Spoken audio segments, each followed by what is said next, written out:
Olá pessoal, espero que esteja tudo bem com vocês.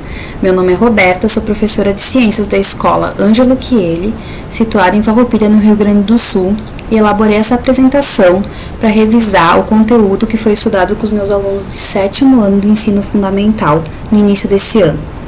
A apresentação foi baseada no capítulo 1 do livro de Ciências Naturais dos autores Eduardo do Canto e Laura Canto.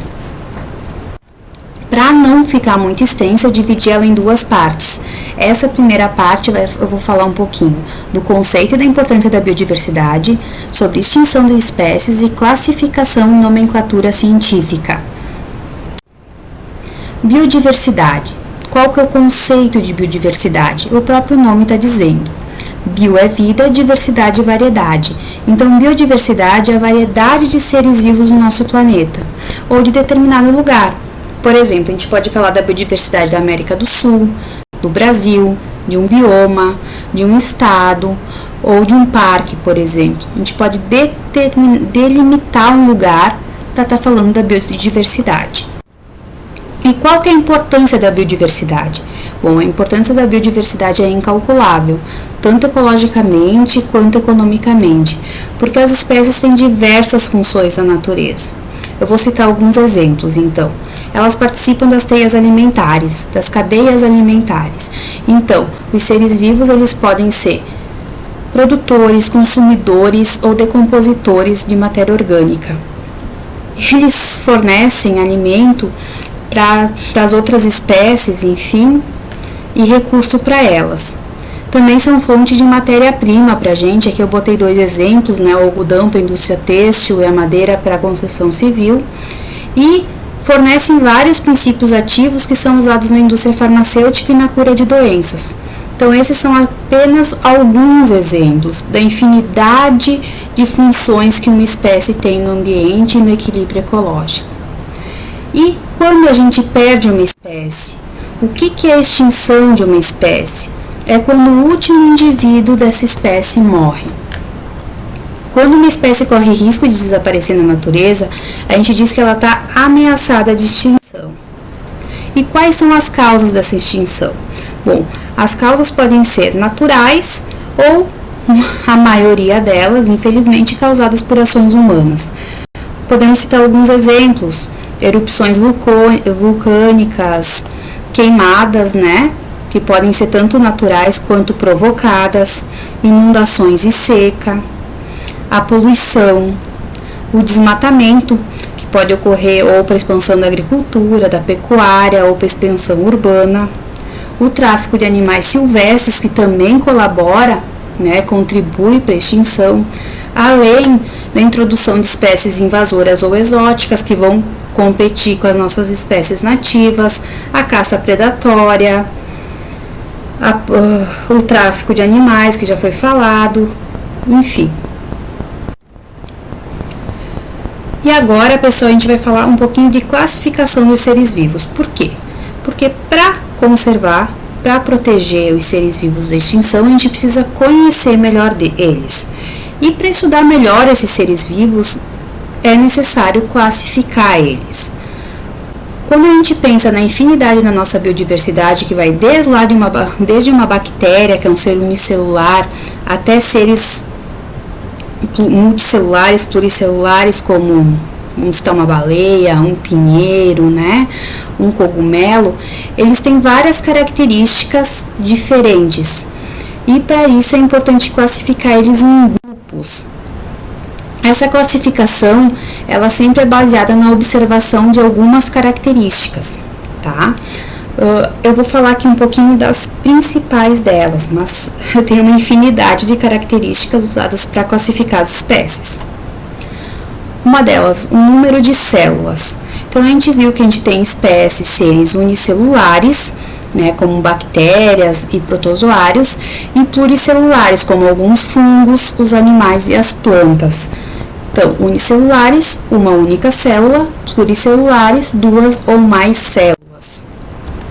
Esse tipo celular, né? A célula ela pode ter núcleo, como a célula eucariótica, onde o material genético fica, a maior parte dele aí armazenado, e o núcleo é envolvido por uma membrana, ou não ter núcleo, como as células procarióticas, onde o material genético fica disperso no citoplasma.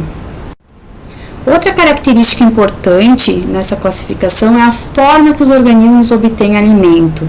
Então, os organismos podem ser autotróficos, como as plantas, os vegetais, né, que produzem o seu próprio alimento, produzem a sua energia através da fotossíntese, ou heterotróficos, como o restante dos seres, que dependem dos outros seres vivos para obter alimento. Eles não produzem seu próprio alimento. Linneu foi um naturalista sueco muito importante que passou boa parte da sua vida estudando os seres vivos e agrupando eles conforme as suas semelhanças. Ele criou os grupos taxonômicos e desenvolveu a nomenclatura científica. Então, por muito tempo, a gente usou esses grupos para classificar os seres vivos, que é lá do reino até a espécie. Então, o reino, filo, classe, ordem, família, gênero e espécies, os grupos taxonômicos. Tem um macete para decorar essa ordem, que é com a inicial de cada grupo. Eu uso desde criança: raio, forte, caiu, ontem, fez, grande, estrago. Depois, pessoal, com o avanço dos estudos genéticos, da tecnologia, se criou mais um grupo taxonômico, que é o domínio. Então, hoje nós temos 3 domínios para estudar os seres vivos. O domínio bactéria, constituído das bactérias. O domínio árquea, constituído das arqueobactérias, que são, então, tanto as bactérias quanto as arqueobactérias são seres procarióticos e unicelulares. Então, esses 2 domínios dividiram o reino Monera. E o domínio eucária, que é constituído pelos protistas, pelas plantas, pelos fungos e pelos animais, que são todos seres eucariotos. Vamos falar um pouquinho mais sobre essas categorias de classificação dos seres vivos. Então, aqui a gente tem um exemplo da classificação do homem e a gente pode observar, né, aqui ao lado, nesse círculo, que o domínio, ele é um conjunto de um ou mais reinos, né? Cada reino é o conjunto de um ou mais filos. Cada filo é formado por uma ou mais classes. Cada classe é formada por uma ou mais ordens. E cada ordem é formada por uma ou mais famílias. E cada família por um ou mais gêneros, até a gente chegar no gênero, que é formado por uma ou mais espécies. Aqui a gente tem o exemplo do homem. Então, o homem, a espécie humana, faz parte do domínio eucária, né, que são seres eucariotos, do reino animal, do filo dos cordados, classe dos mamíferos, ordem dos primatas, da família hominide, do gênero Homo e da espécie Homo sapiens. Aqui também a gente tem outro exemplo de classificação de outras espécies, né, que seguem os mesmos grupos lá do domínio até a ordem. E depois, na família e no gênero, eles se diferenciam. E todas essas espécies, eu espero que vocês lembrem o conceito de espécies, né? Que é um conjunto de seres vivos que em condições naturais são capazes de cruzar e gerar descendentes férteis, receberam um nome científico. Vamos ver um exemplo desse nome científico. A nomenclatura científica, ela segue algumas regras que a gente vai ver aqui. Por que um nome científico? Porque num país grande como o nosso, numa região, o mesmo animal pode ser chamado de nomes diferentes, o mesmo ser vivo, né? Quando a gente pensa em escala mundial, cada língua vai chamar aquele ser vivo por um nome diferente. E a nomenclatura científica vem para universalizar esse nome, né, para fins de estudo científico mesmo. Quais são as regras para o nome científico? Então, ele deve ser escrito em latim ou grego, possui 2 palavras. Por exemplo, o cachorro doméstico, canis familiaris, onde a primeira palavra está representando o gênero. Então, a gente sabe que o cachorro doméstico é do gênero Canis. e a segunda está representando a espécie. Vamos ver mais um exemplo, o lobo. Canis lupus é o nome científico do lobo.